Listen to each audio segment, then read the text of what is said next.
Bueno, primero quiero dar un saludo a todos los egresados. Mi nombre es Emilio Rodríguez Garabó, soy urbanista y soy ejecutivo de la Dirección de Desarrollo Institucional. Para mí es un honor y me enaltece mucho poder estar compartiendo con ustedes precisamente este tema. Bueno, como dijo Iván, en la CAF estamos buscando siempre innovar, trayendo nuevos formatos, y parte de esa innovación es hacer esta introducción en la mitad de la presentación, que de hecho tú ya aclaraste algunas de las cosas que quiero tocar brevemente, o sea que voy a intentar ampliar un poco en lo que nuestro amigo Iván dijo, ¿sí? ¿Por qué este tema? ¿Por qué en Cusco? El señor que estaba aquí dijo algo muy importante. Quizás sus palabras encierran a lo mejor una impotencia que ha vivido quizás esta región en otros momentos históricos y políticos, ¿verdad? Pero ¿por qué nosotros estamos tratando ese tema precisamente en Cusco? El tema municipal nosotros lo vemos como una jurisdicción cerrada donde hay una identidad común, ¿verdad? Pero las dinámicas actualmente territoriales cambian completamente esa forma de entender las relaciones que deben tener los municipios. O sea, ya no hablamos únicamente de esas necesidades, esos problemas no son únicamente de un solo municipio, sino que demandan una identidad común, un esfuerzo común para poder resolverlos. Hay tres formas en las cuales un grupo se vincula. Una es tener una deuda en común, una es tener un enemigo en común y la otra es tener un objetivo en común. Para este encuentro de gobiernos locales en red, integración territorial y desarrollo local, nosotros estamos buscando un objetivo estratégico con esto en la orientación de nuestra dirección, bajo la dirección de Cristian Asinelli. Tengo que mencionarlo porque es mi jefe también, si no me echa y tengo que mandarte un currículo a ti. Es bienvenido. Pero con él para que no te lo reciba. Ya eso es más complicado todavía. Bueno, como explicó Cristian, ustedes forman parte de una gran red latinoamericana de gobernabilidad y en ese sentido ustedes colaboran en esto que estoy explicando. La frase desarrollo local ya se queda corta y debe replantearse porque hay unas lógicas emergentes que yo estaba explicando antes. Por ejemplo, hablamos de áreas metropolitanas que configuran otras formas de entender el territorio, donde, por ejemplo, proyectos de grande escala impactan sobre la gestión local, sobre varias jurisdicciones a la vez. O sea, ya un solo ayuntamiento no es el que tiene que recibir todo ese impacto, sino que hay un conjunto de municipios que tienen que trabajar para poder captar el valor que se crea con estos proyectos. También existen territorios de transformación productiva, normalmente agropecuaria, en donde las instituciones son muy débiles y donde no hay una forma de poder coordinar todo ese impacto que trae ese cambio económico, ese cambio de modelo. Otro tercer modelo territorial donde los municipios cobran protagonismo es en los municipios de frontera. ¿Por qué? Porque para que el desarrollo local tenga un sentido, tiene que circunscribirse a medidas, a políticas que son de nivel nacional y de nivel internacional, donde a veces la escala local queda un poco fuera del discurso. Entonces, en estos tres modelos particularmente los encontramos en todos los países, en todos los estados. Sin embargo, no se trata y no se enfrenta de la forma quizá correcta. En ese sentido, hay tres formas importantes de colaboración que cabe destacar. Una es la colaboración institucional, redes como esta misma, pero ya a un nivel de gobierno donde los alcaldes puedan dialogar, donde a un nivel ya de jurisdicciones distintas puedan encontrarse espacios comunes de negociación y de acuerdos. Otro es el nivel de colaboración técnica, en donde todos los empleados de los ayuntamientos, de los municipios, puedan también crear un lenguaje común de trabajo. O sea, que hayan instrumentos de gestión compartida que puedan ayudar, sobre todo cuando hablamos de estos temas infraestructurales o temas de borde, puedan los niveles técnicos ser similares. Eso es un gran problema, sobre todo en área metropolitana, donde tenemos grandes diferencias que al final hacen imposible la ejecución de proyectos de un mayor alcance, de esa visión territorial que queremos hacer. Y una tercera condición de colaboración que se necesita es la del tercer sector, la comunitaria. ¿Cuál es el papel? Y aquí muchos de ustedes, más de la mitad, son parte de ese grupo que se graduó de liderazgo. ¿Cómo pueden influir en la generación de políticas para la integración? nos interesaba crear desde CAFE este panel precisamente para poder hacer énfasis en ese tema de las capacitaciones. Estamos a unos 15 días del Congreso de Hábitat en Quito, donde se va precisamente a debatir el futuro de la gestión urbana. Y es interesante traer a colación todo este tema para poder entender cómo esa parte de la colaboración, de la parte de la tecnología como un instrumento para fomentar la colaboración, tiene una relevancia bastante amplia, sobre todo en nuestros países como Perú, que están en un proceso de descentralización, que es el tema que va a tratar precisamente nuestro compañero Carlos Salza. Yo quiero entonces, no voy a abundar más porque le voy a dar la palabra a nuestros invitados. Yo quiero, por favor, darle la palabra a Carlos para que nos hable de este tema. Quiere decir, Iván Hidalgo, quizás la mitad de ustedes lo conocen bien, pero para los que no lo conocen del todo, Iván Hidalgo es coordinador académico del Instituto de Gestión y Gobierno, es economista y es doctorado en Gobierno y Políticas Públicas. Bueno, pero le damos la palabra a Carlos, director de la Escuela de Gobierno y Políticas Públicas de la Universidad Católica del Perú, politólogo, abogado y con maestría en regulación en el London School of Economics. Muy bien. Gracias. Creo que tengo que ponerme esto. Sí, sé que si no, no escucha el video.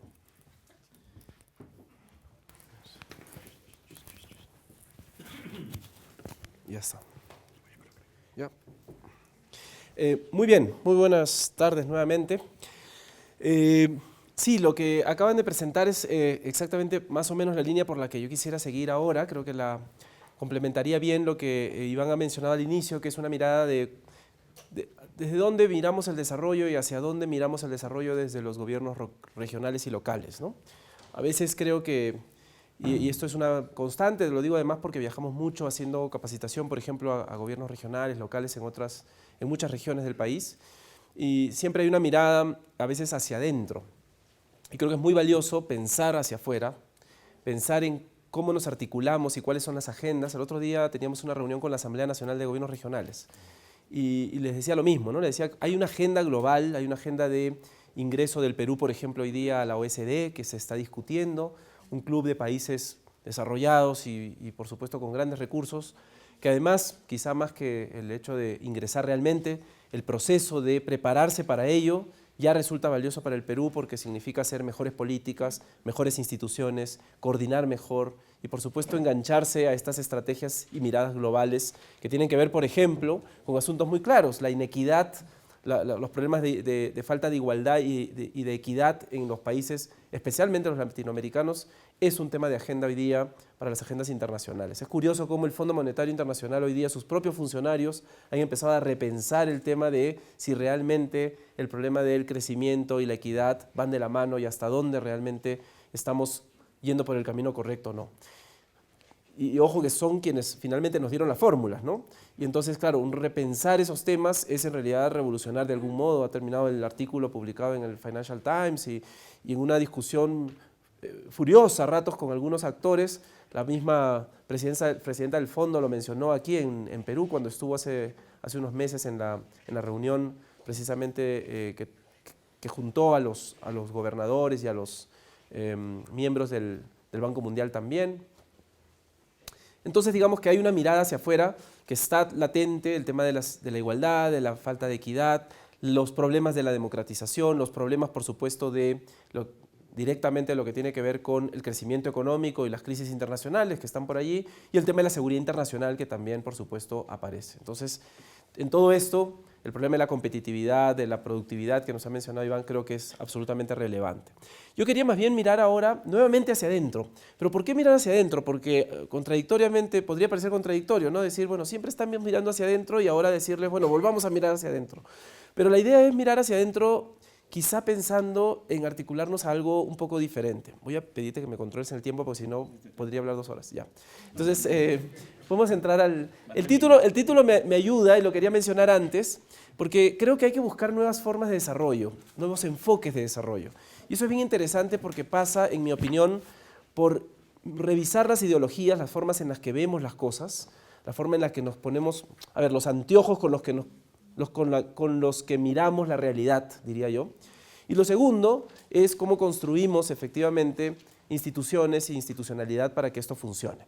Y entonces hacia eso me quería referir hoy día, pensando especialmente en la lógica regional.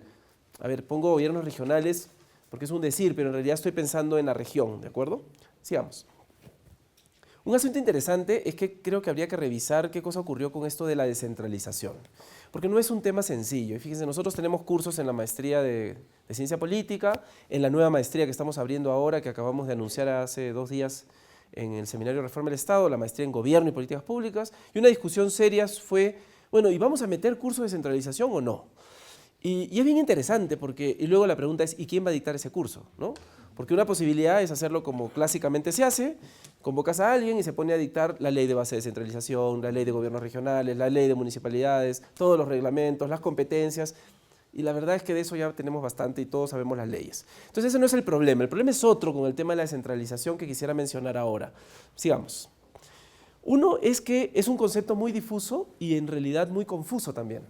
O sea, hay lo que se llama equivocidad. Todo el mundo entiende cosas distintas sobre la descentralización. Equivocidad significa que en realidad cada quien tiene su propio concepto sobre la descentralización y eso es un problema. Porque entonces lo que yo me doy cuenta cuando voy a las reuniones, por ejemplo, de la Secretaría de Descentralización o de la PCM o cualquier otra, es que todo el mundo discute, pero discute sobre términos totalmente distintos. Y son conceptos diferentes, algunos más pensando en la descentralización administrativa, de entregar funciones a otro. Algunos hablan de la descentralización política, de la autonomía con la que se van a regir las propias instituciones públicas subnacionales. Otros hablan de la descentralización económica, que es completamente distinto porque se trata efectivamente de administrar sus propios recursos, generar sus propios recursos y por supuesto decidir en qué se van a gastar sus propios recursos. Entonces no estamos hablando de lo mismo siempre y creo que a veces tendemos a criticar la descentralización de un lado, por ejemplo la administrativa ha sido realmente un problema. Competencias mal diseñadas, problemas de traslapes, entrega de matrices de competencia incompletas, en fin, muchos temas administrativos que realmente no han funcionado muy bien. La económica no es real, ¿no? Porque en realidad dependemos del MEF hasta ahora, tenemos un problema de falta de descentralización fiscal y por supuesto eso es un problema. Pero la descentralización política es muy interesante, porque yo diría que es el mayor aporte del proceso de descentralización en el Perú. O sea, lo que tenemos hoy día, fíjense la enorme dificultad que hemos tenido con repensar el tema de la autonomía de los gobiernos regionales y la autonomía de los gobiernos municipales. Este gobierno es unitario, es un Estado unitario. Y es un Estado unitario, por lo tanto es un solo país, que se ha descentralizado. Entonces es unitario y descentralizado, eso dice la Constitución. Y entonces, claro, pero es unitario, descentralizado, o sea, significa que todo lo descentralizado tendría que cumplir lo que el gobierno nacional dice, pero a la vez son autónomos.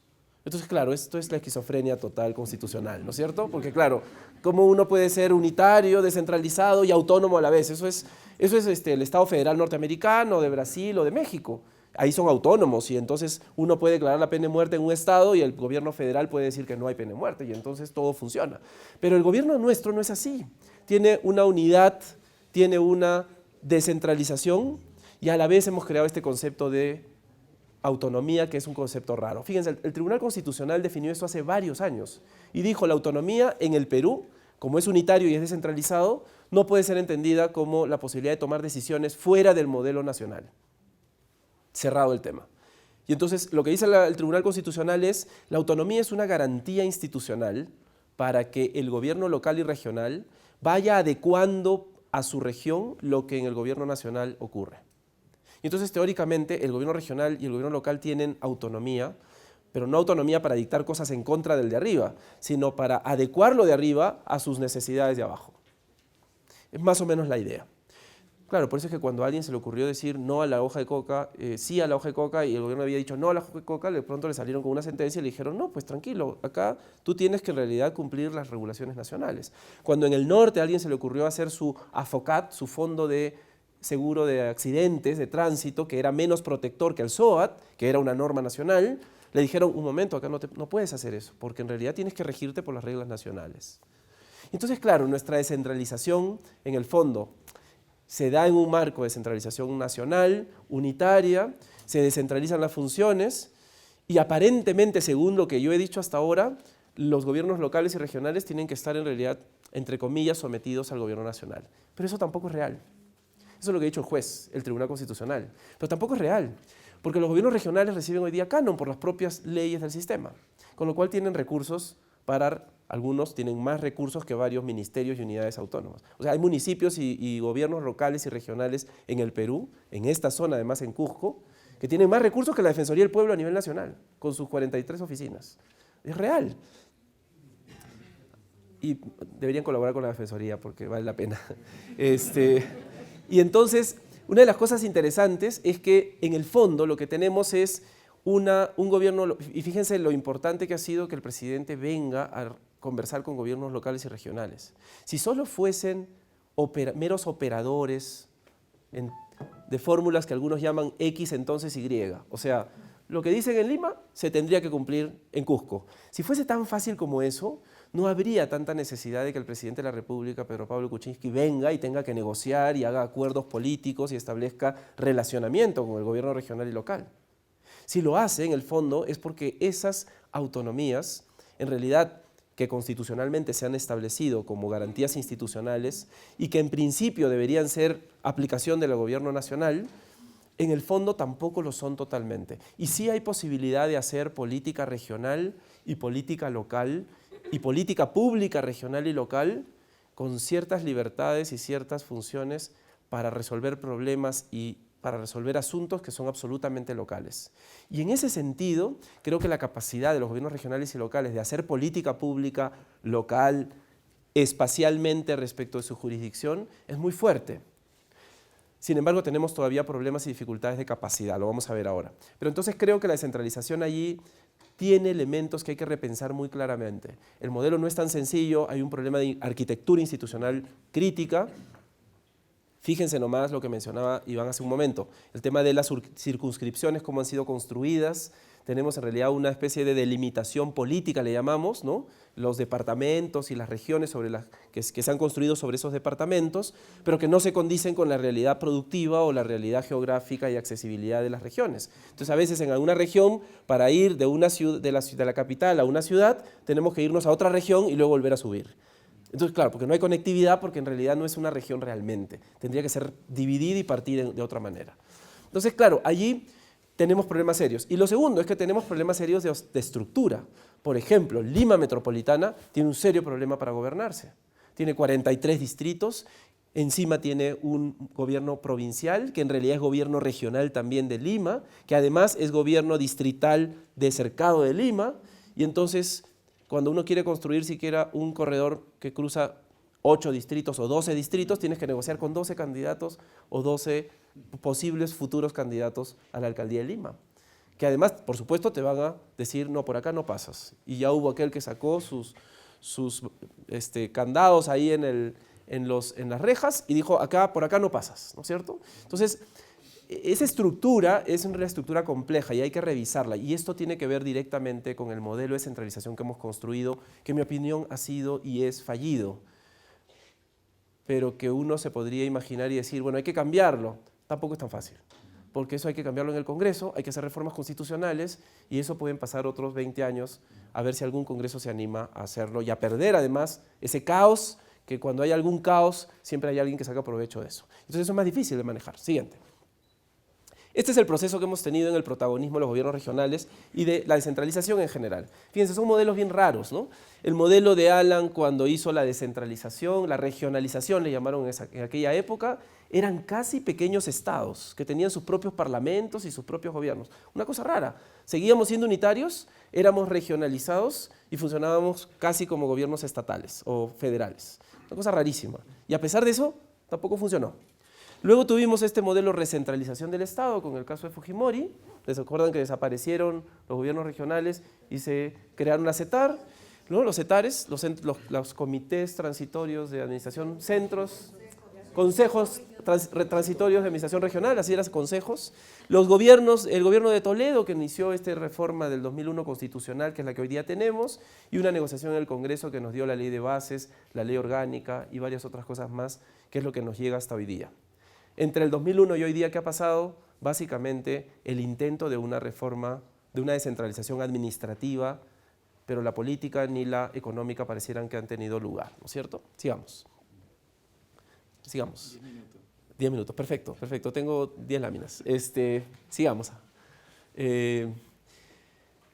Por la siguiente, por favor. La siguiente. Eso. Sin embargo, el problema del estado actual de los gobiernos regionales es crítico, ¿no? O sea, uno ve 77% del presupuesto de muchos gobiernos regionales depende del gobierno central. Este año se ha recibido en presupuesto 33% menos que el 2015, 18% del presupuesto de los gobiernos regionales proviene en decano, la inversión pública en los gobiernos regionales creció 28.1 en el 2015 y sin embargo hemos tenido luego los problemas serios de esta baja en el precio de los commodities, con lo cual también ha habido baja en los ingresos que han logrado los gobiernos regionales. Y entonces aquellos que tenían mucho ahora tienen no tanto, ¿no? Tienen, pero no tanto. Siguiente. Esto es otro problema serio, una balanza desequilibrada. Lima concentra muchos recursos y por supuesto los tiene en cantidad, pero aquí hay también algo interesante que ver. Si uno limpia, con el actual presidente de ese plan, con Javier Abugataz, una vez hicimos un ejercicio a propósito del plan metropolitano de Lima, el plan concertado de desarrollo de Lima. Hicimos un ejercicio y sacamos todo aquello que era realmente nacional, porque en Lima todo el tiempo decimos que hemos concentrado los recursos, pero en realidad Lima gasta para el país entero. O sea, por ejemplo, el costo de lo que significa, o los gastos que significan el Congreso de la República, no pueden asignarse a Lima, porque en realidad eso es un gasto nacional, ¿no es cierto? Entonces hay que sacar el Congreso, hay que sacar los ministerios, que son nacionales, hay que sacar el Tribunal Constitucional, que es nacional. Entonces uno empieza a sacar un montón de presupuesto y sacamos y limpiamos el presupuesto solamente para aquello que son servicios en Lima. Y resulta que el valor per cápita, el gasto per cápita en Lima, por persona, ¿no? Por persona, el gasto por persona en Lima es en realidad mucho menor que en varias otras regiones. O sea, quiere decir que, por ejemplo, en Huancayo, per cápita se gasta mucho más que en Lima, que es la capital de la República, en servicios, si es que uno arranca lo que son gastos nacionales. Entonces, claro, tampoco es tan fácil imaginar que Lima es simplemente la región que concentra, porque tampoco es del todo cierto. Hay un asunto de limpieza, de cálculos que hay que hacer, incluso nosotros lo hicimos un poco más o menos al ojo. Si lo hiciéramos realmente, descubriríamos que es otra cosa. Cuando se lo dijimos a los congresistas por Lima, porque descubrimos que habían congresistas por Lima, que nunca son por Lima, si se dan cuenta, los congresistas por Lima siempre son congresistas nacionales, ¿no? Hay los de Cusco, hay los de Arequipa, pero los de Lima nadie se acuerda. Los juntamos a todos y les contamos eso y se dieron cuenta que de verdad nunca abogan por el presupuesto por Lima. Todas las regiones lo hacen, pero Lima no. Y entonces, claro, el problema de la centralización es también un problema un poco ideal respecto de lo que está ocurriendo en el proceso de centralización. Y eso creo que también hay que repensarlo. Sigamos. Discutir las políticas con otros actores. Y entonces, empresarios, sociedad civil, academia, organizaciones sociales, funcionarios públicos tienen que participar del proceso de toma de decisiones. Y esto no es tan difícil. En mi opinión, quizá el mayor esfuerzo de hacer políticas urbanas en una localidad es la de creación de espacios de toma de decisiones conjuntos. Y eso tampoco es fácil, porque coordinar con otros siempre es complicado. O se convierte en asambleísmo puro, y entonces, por supuesto, no hay quien pare la reunión durante horas y probablemente no se diga nada, o tenemos el otro problema y es alguien quiere venir y tomar la decisión al guerrazo, ¿no es cierto? Y entonces, claro, por supuesto, nadie la quiere aceptar. Entonces, aprender a negociar políticamente yo creo que es un imprescindible en la capacidad de los gobiernos regionales y locales. Es la negociación política con los diferentes actores y eso es básicamente gobernanza. Y último, para terminar, la siguiente, por favor, esto. Creo que también tenemos un problema serio en temas de gobiernos de política pública local y regional cuando tenemos esta enorme dicotomía del urbano-rural. Y entonces nos negamos incluso a hablar, yo he tenido profesores incluso en la universidad que cuando les dije vamos a trabajar políticas urbanas me dijeron no, eres un centralista. ¿Cómo que lo urbano? Hay que pensar en lo rural. Ya, pero ¿qué es urbano y qué es rural realmente hoy día en nuestras regiones? Muy complicado, ¿no es cierto? O sea, Pisac, ¿es rural o es urbano? Urubamba, ¿es rural o es urbano? Muy complicado. Nosotros hemos estado hace unas 2 semanas, 3 semanas en Arequipa. Y entonces hablar de rural o urbano hoy día es muy complicado. Recomiendo siempre un texto maravilloso del profesor Canciani, que ha publicado un libro sobre ciudades intermedias, y Canciani tiene una serie de artículos. En realidad, un artículo de la profesora Remy trata sobre este problema de lo urbano y lo rural. Mientras que para uno se define lo urbano y lo rural por el número de habitantes, otro lo define por la distancia de la ciudad a la otra ciudad o a la otra zona, otro lo define por el número de viviendas, otro lo define por la actividad productiva que realiza. Si es agricultura, por supuesto es rural, si es industrial o comercial, es urbano. Entonces, claro, hay muchas miradas. Y Foncodes piensa una cosa, el MIDIS piensa otra cosa, el MIM piensa otra cosa, el MEF piensa otra cosa y el INEI piensa otra cosa. Y entonces, claro, nadie se pone de acuerdo en qué cosa es urbano y rural y por lo tanto nadie sabe cómo resolver el problema del saneamiento rural, la electrificación rural, el agua rural. Entonces, claro, yo creo que aquí hay que romper una dicotomía urbano-rural porque hoy día las conurbaciones se están produciendo de una manera espectacular. Y estudiar la lógica de la construcción, en lo que mencionaba en la mesa, de articular relaciones de red, creo que es muy importante. Y ese sería quizá mi última reflexión sobre la base de lo que es la experiencia en trabajos regionales y locales. Y es que hoy día tampoco se puede lograr un nivel de articulación y desarrollo de políticas si no hay una articulación con otras organizaciones locales cercanas. Y entonces, el gobierno regional de Cusco en realidad es el gobierno regional de Cusco más el de Madre de Dios, más el de Puno, más el de Apurímac, el de Arequipa. O sea, no hay forma de tomar decisiones hoy día. Conversábamos con la gobernadora de Arequipa alguna vez, hace poco, a través del profesor Daryán, y nos decía lo mismo. Esto no es posible pensar Arequipa sin pensar Moquegua, Tacna y pensar también Ica y pensar el Cusco y Apurímac. O sea, no hay forma. Entonces, lo mismo está ocurriendo hoy día y esta lógica de red es otra parte y componente absolutamente importante de las políticas urbanas, que de urbanas tienen, en realidad, el hecho de que la gente vive en los espacios públicos y en los espacios físicos, pero en realidad no tiene nada que ver con solo ciudades y metrópolis, que es lo que pareciera ser la preocupación de los estudios hoy día. Y creo que es muy interesante, especialmente en ciudades como Cusco, que tienen un desarrollo económico, turístico y un potencial, por supuesto, muy grande, que a mí me parece que habría que aprovechar, pero en esta lógica de hacer políticas más locales. Me quedo con eso. Gracias.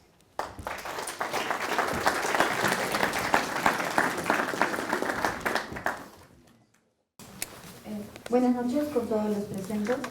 Mi nombre es Andrea Angles.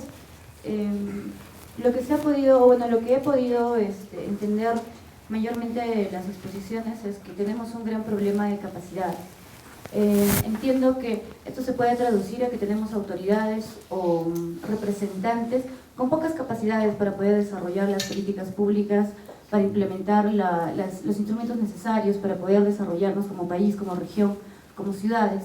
Entiendo yo que esto debería también contrastarse con el sistema electoral que tenemos, ¿no? Con el sistema con el que nosotros elegimos estas autoridades, que muchas veces no cuentan con mayor capacitación al respecto, queriendo saber también cómo es que ustedes podrían proponer un cambio desde este punto, ¿no? Desde el punto de la ley de elecciones, del sistema de elecciones que tenemos ahora en el país. Muchas gracias. ¿Quién? Sí. Muy buenas noches con todos y todas. Mi nombre es Jacqueline Bustamante, egresada del programa de gobernabilidad Trujillo 2015. He escuchado muy atentamente los diversos enfoques que se ha dado a descentralización. He podido ser testiga de parte de ello, tanto en el área municipal y ahora regional en Trujillo y La Libertad. Vemos que a nivel nacional existe una inequidad al momento de la distribución de la riqueza, la distribución del canon. Actualmente vemos, como mencionaba, algunas zonas quizás cercanas en las cuales tienen muchísimo dinero, pero no surgen, siguen siendo pobres. Y lo que vemos es simplemente proyectos en donde existen unas lindas escuelas o unos monumentos o unos cosos taurinos, pero no tenemos realmente el avance de esas ciudades.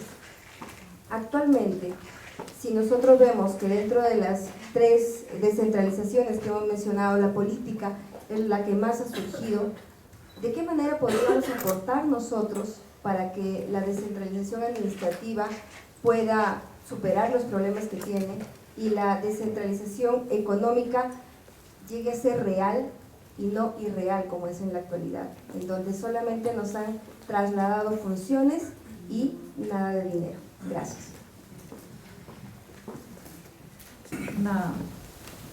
no sé si duda, pero sí proponerles como una sugerencia, cómo lo consideraría el doctor Carlos Alza, con respecto a las mesas, a los espacios que se podrían crear de descentralización, creando unas mesas transitorias de negociaciones con los diferentes ministerios en cada región.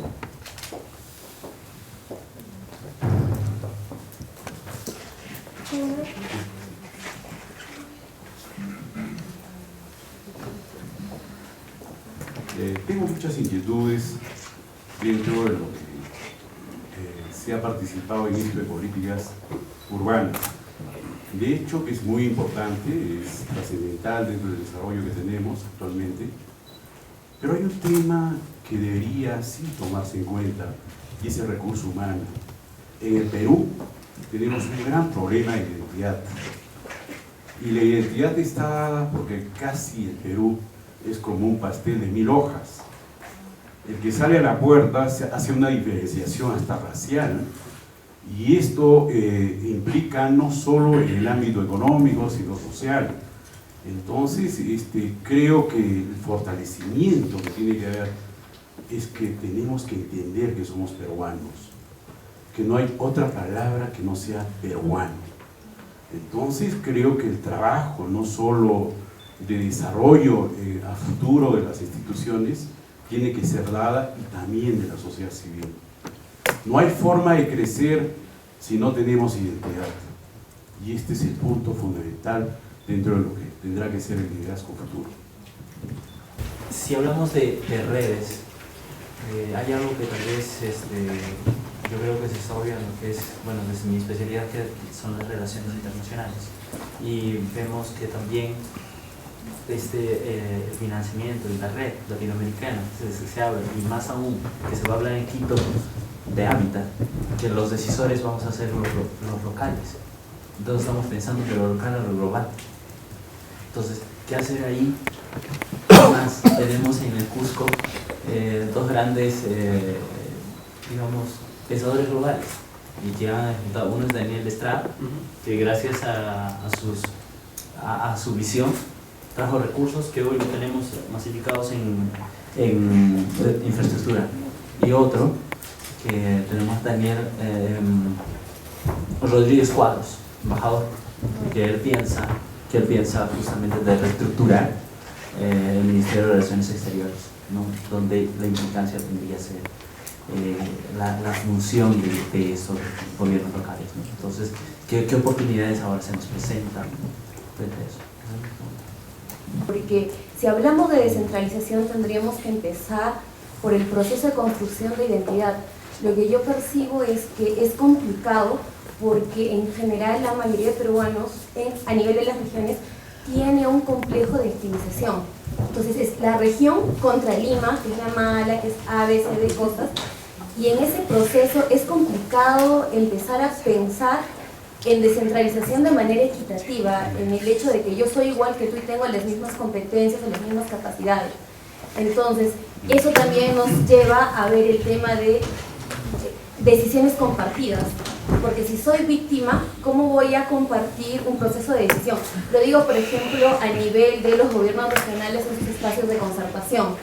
O sea, es complicado porque uno, si soy víctima, no puedo sentarme a negociar contigo en un proceso de decisión.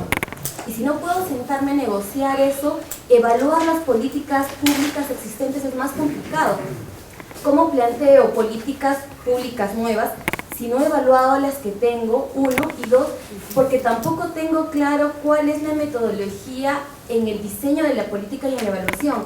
Ningún gobierno regional evalúa sus políticas públicas y tampoco tiene clara la estrategia de implementación de estas políticas públicas. Entonces, en ese marco, hablar de gobernanza es mucho más complicado. Un detalle, el OCDE ha indicado con precisión, y no sé si Carlos tendrás el documento de descentralización que ha hecho el OCDE y que nuestros amigos del MEF no lo quieren aceptar, ni creo pagar, ¿no? Que exige que si vamos a pretender entrar a ese club, lo primero que se tiene que hacer es descentralización efectiva. Entonces, ahí hay un grave problema. El Perú es descentralizado, No. Se ha desconcentrado funciones, se entregó dinero, pero ni siquiera con el criterio de tener capacidades para poder cumplir metas, que es como se hace la gestión pública. Gestión pública o políticas públicas es diseñar, implementar y evaluar. Ya creo que con eso contesto varias de las preguntas. Diseñan mal porque no se hace justamente esa investigación previa, la evidencia científica que funcionan determinados elementos para diseñar bien políticas públicas. Se implementan mal y nunca se evalúa. ¿No es cierto? Hay que hablar claro. Ahora, también hay otro problema de fondo, de la gestión política, ¿no? A veces se tiene decisión política en algunos temas, a veces inclusive hasta el presupuesto, pero igual, volvemos y es recurrente. ¿Tenemos la capacidad de hacerlo? Creo que en los últimos años nos han dado pruebas palmarias de que eso ha faltado. Ok, entonces está claro que descentralización yo lo pondría entre comillas, ¿no es cierto? Pero ahora hay un tema de exigencia que realmente se conduzca un verdadero proceso de centralización que va a tomar esfuerzo porque se va a tener que rediseñar esto que estamos comentando, una nueva arquitectura institucional. Cuando se habla en temas de salud o educación, ¿qué se dice del gobierno central? Se envían los recursos. ¿Qué envían? La planilla. ¿Algo más? Y otro tema de fondo, ¿no? Hablando de este tema de centralización. Acá existe planificación estratégica o planificación prospectiva. Planificación estratégica es lo que juntamos los datos de un año y le damos un porcentaje adicional para que todo siga funcionando de acuerdo a nuestra ruleta. Y estamos viendo qué está pasando en el mundo. Debemos nosotros fijarnos qué está pasando en el mundo y en función de esos escenarios futuros construir nuestras políticas públicas para poder tener realmente presencia como país y como Estado. Entonces ahí tenemos un problema.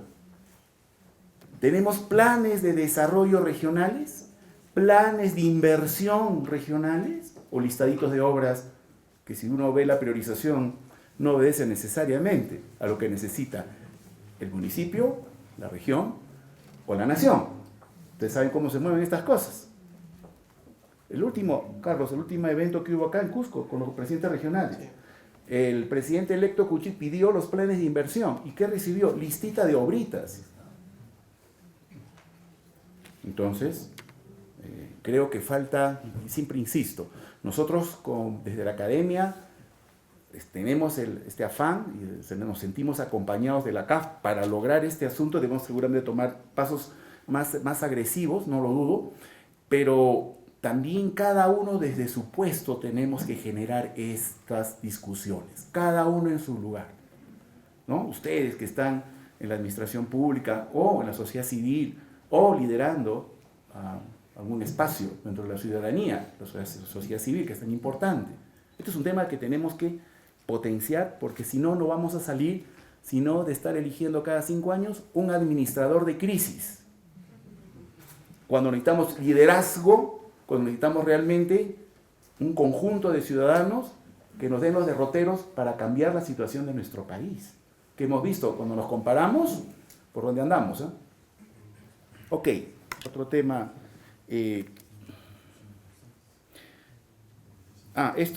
Jacqueline, habló un tema de inequidad del canon. Sí, pues nosotros vamos a Echarate y vemos, ¿no?, que falta agua, y bueno, tienen un supermercado tipo Ripley. Hay problemas. No es tener dinero. Eso se tiene que hacer con un checklist. Y eso, discúlpenme, no es centralismo, es lógica. Oiga, a usted le falta agua, le falta escuela, construya primero con este recurso. Si no, no está autorizado a construir monumentos. Punto. ¿Eso es autoritarismo? No, eso es planificación. Eso es tener sentido común. Entonces, muchas veces, nosotros mismos nos autoimponemos criterios y valorizaciones de lo que es la autonomía municipal. Ni siquiera tienen centros de atención primaria para los niños, ni un programa alimentario, y sin embargo malgastan el recurso. Ahora, ¿eso se puede permitir bajo el tema de autonomía local? O sea, llegó la hora de redefinir el espacio local, sus funciones, sus atribuciones. Tiene que entenderse que nosotros tenemos que marchar como país hacia un derrotero. No estamos solos en el mundo. Programas que regalan dinero en agricultura, sin ton ni son, cuando ni siquiera nos hemos puesto de acuerdo en este eje geoeconómico, qué productos tienen viabilidad hacia el futuro para satisfacer el mercado nacional y el externo, y en función de ello se asignan los recursos. No, en función del criterio de cada funcionario, sus amistades, por no decir otra cosa. O sea, yo estoy hablando cosas reales, no estoy haciendo literatura del tema. Eso es lo que hay que discutir si estamos hablando del tema de descentralización. Y otro tema. Patricia mencionó acerca de mesas de negociación. Existen, sí, Patricia, ¿no? Sí, mesas de concertación a nivel regional con los ministerios. El tema es que eso existe, pero no están ni los actores debidos, y a veces también hay mucha gracia en eso, ¿no? Hay distritos donde tienen su mesa de concertación, no lucha contra la pobreza, que es otro tema, su mesa de concertación para el desarrollo local con los amigos del alcalde, que representan a las comunidades, o no. ¿No es cierto? Estoy hablando de cosas reales. Entonces, ¿qué falta? Empoderar a la población y que la población y la ciudadanía también empiecen a tomar en sus manos debido al sentido de la participación. Entonces, eso es muy importante, que hay que desarrollar. Pero creo que habría que afinar los mecanismos de la construcción de los mismos. Y para terminar, el tema de identidad. Somos peruanos, pero creo que nuestra peruanidad está en la base de nuestra, no diferencias, diría yo, de nuestra diversidad. Yo estoy convencido que si se pone un tema andahuaylinos y apurimeños, quizás gane el de Chincheros.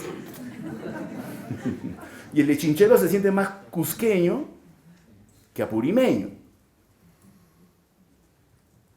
A veces los problemas, quizás en vez de buscar que esto se vaya a agudizar, creo que está en nuestra diversidad, nuestra mayor riqueza, porque en conjunto, para llamarnos peruanos, tenemos que respetar también nuestra identidad regional, a veces hasta trasciende a las regiones.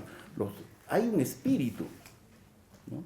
Yo soy siempre, en Puno, por ejemplo, el aymara es diferente al quechua. Y luego se sienten, quizás los aymaras desarrollen mayor capital social, porque hay unas redes increíbles, ¿no? Que son dueños ya de Lima, Arequipa, Tacna, ¿no? ¿No es cierto? Entonces, eso es, creo que, al final, creo que es la diversidad sobre la cual tenemos que construir nuestra identidad. Disculpa si me excedí un poquito. Carlos tenía un último comentario.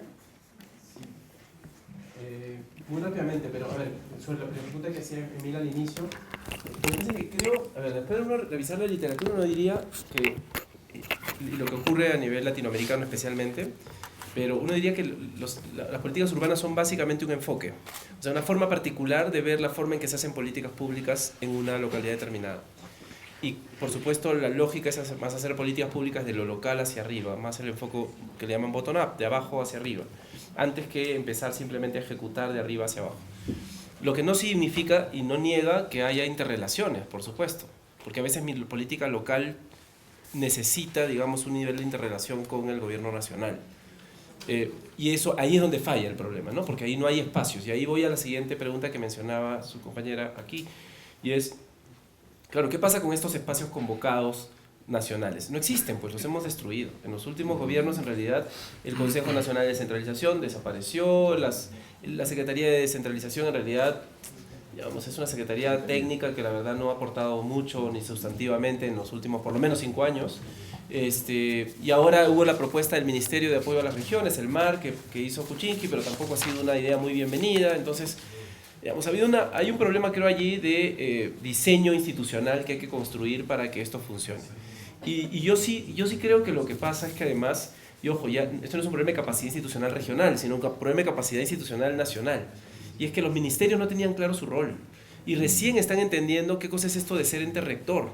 Entonces, claro, imaginen al ministro de Vivienda en el gobierno anterior y en el anterior, al ministro de Vivienda haciendo veredas en la ciudad de Lima. Yo lo he visto, yo he visto el proyecto.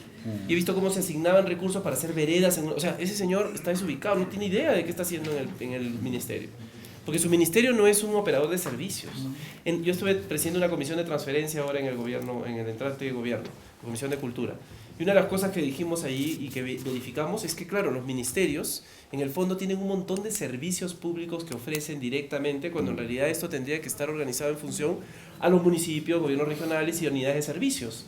Entonces, ¿qué hace el Ministerio de Cultura, por ejemplo, organizando talleres y cursos de danza? No tiene sentido que un ministro o una ministra esté dedicando a organizar talleres de danza.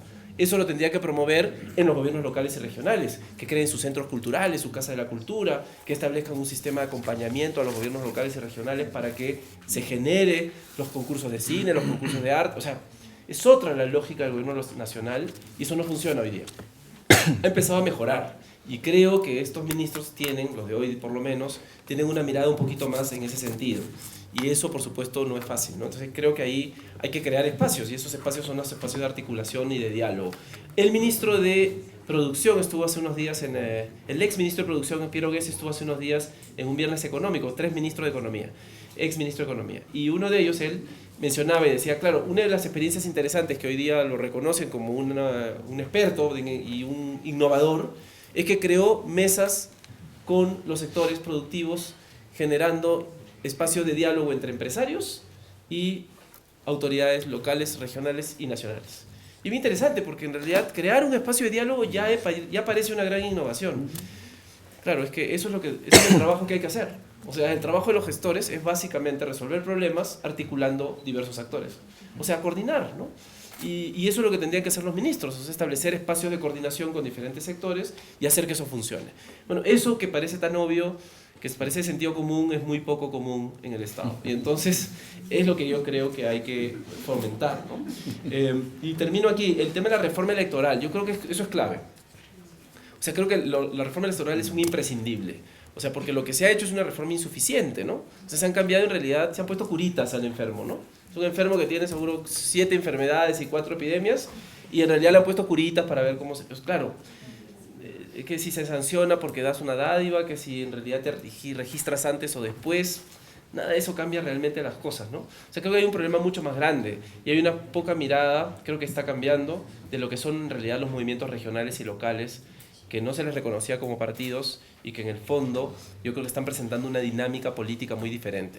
Pero nada de esas reglas funciona, y eso quisiera decirlo muy claro, porque es algo que creo que está en el corazón de las reformas electorales. Es que nada funciona si no hay transparencia, acceso a la información y una sociedad civil que vigile. O sea, porque de nada sirve, yo puedo poner todas las reglas, no puedo limitar a que solo postulen los superexpertos en gestión pública al gobierno, ni al Congreso. Entonces, porque es democrático y tiene que ser cualquier persona que quiera ejercer su derecho a ser elegido.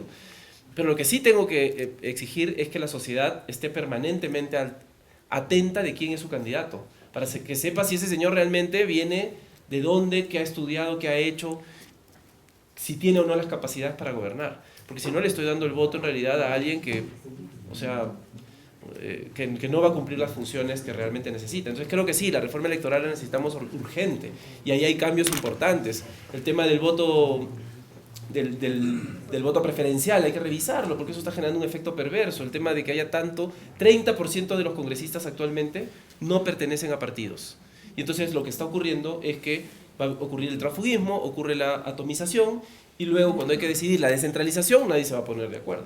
Entonces el problema político genera la imposibilidad de hacer reformas importantes. Y termino con esto, el tema de las redes.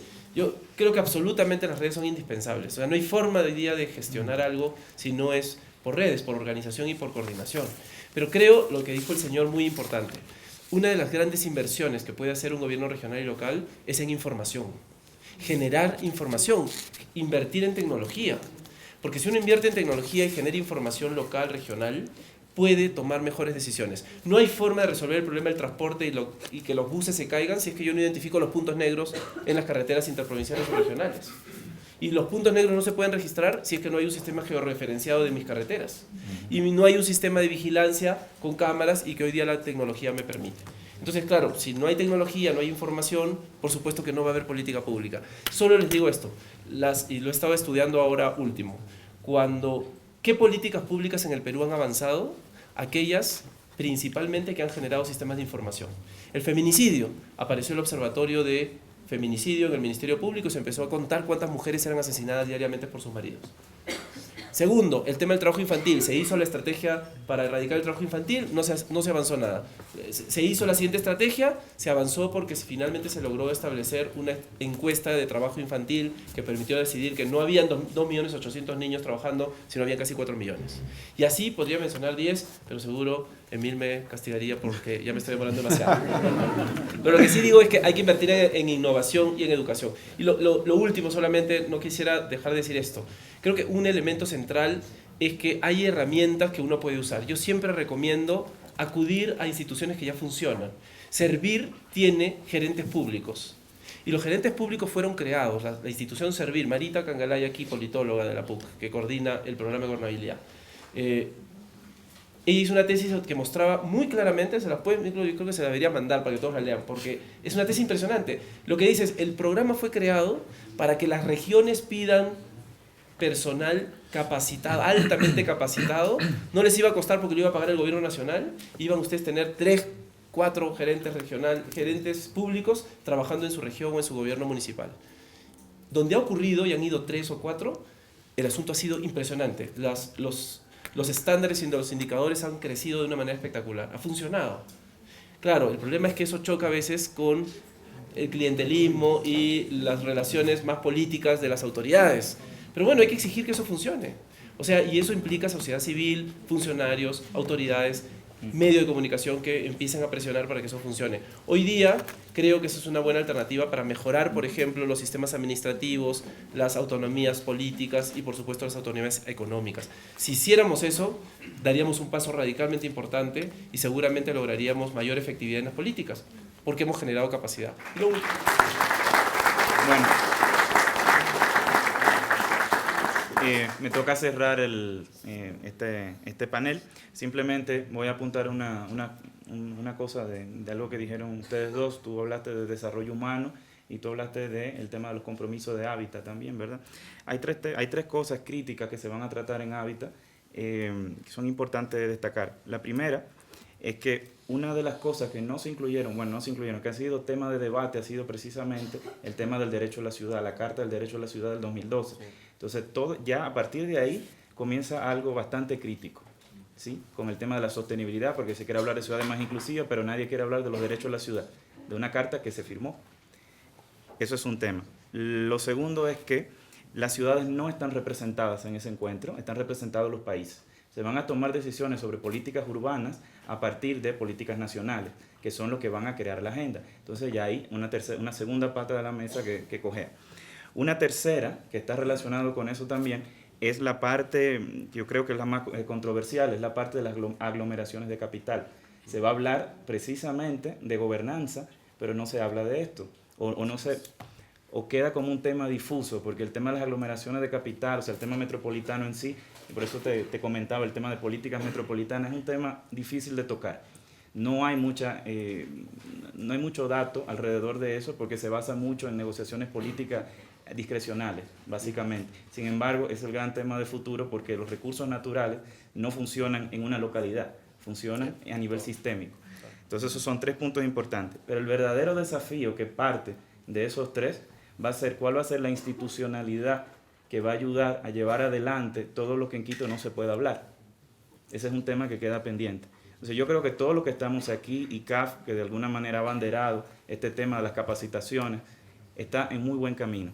O sea, todos nosotros que estamos involucrados en esto, precisamente ponemos un punto en esa estrategia que a nivel internacional, para los próximos 20 años, sabemos desde ya que va a quedar un poco coja, ¿sí?